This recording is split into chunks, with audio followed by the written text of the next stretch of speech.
Bien-aimés dans le Seigneur, bonsoir et bienvenue dans cette nouvelle édition de Ce que dit la Bible. Quelquefois, il nous arrive de sentir la vie nous tomber dessus. Il nous arrive de nous sentir bousculés par les événements pénibles que nous traversons. Nous avons alors le sentiment d'être lâchés par les nôtres. Que dit la Bible dans cette situation? Je vous invite à parcourir avec moi le psaume 22. Le Seigneur est mon berger, je ne manque de rien. Sur des prés d'herbes fraîches, il me fait reposer. Il me mène vers les eaux tranquilles et me fait revivre.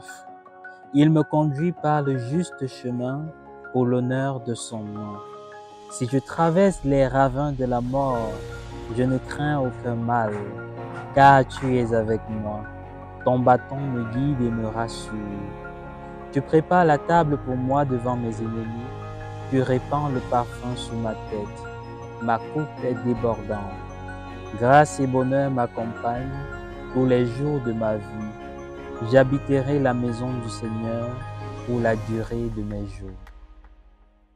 Le psaume 22 est un psaume assez réconfortant. Bien-aimé dans le Seigneur, entre le croyant et celui qui ne croit pas en Dieu, tous deux connaissent des difficultés dans leur vie. Tous deux traversent des moments difficiles. La différence fondamentale entre les deux, c'est que le croyant, au cœur de ses difficultés, garde la foi en une vérité totalement inchangeable. Il n'est pas seul, il est avec le Seigneur. C'est pourquoi le premier verset de ce psaume nous dit « Le Seigneur est mon berger ». Le Seigneur est mon berger.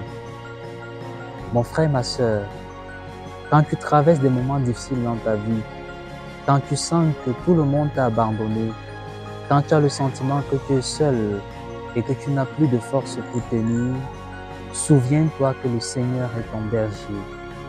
Quand tu as le sentiment que tous te veulent du mal, souviens-toi que le bâton du Seigneur te guide et te protège. Je t'invite à méditer sur ces paroles de ce psaume afin de trouver dans le Seigneur la force pour braver ce que tu as traversé comme difficulté, afin de trouver dans le Seigneur l'assurance. Lui qui est ton berger, lui qui est notre berger. J'espère que cette vidéo t'apportera assez de réconfort et de soutien et t'aidera à te rapprocher du Seigneur. Laisse en commentaire ton expérience, tes réactions et n'oublie pas surtout de rester abonné à Témoin de la grâce divine.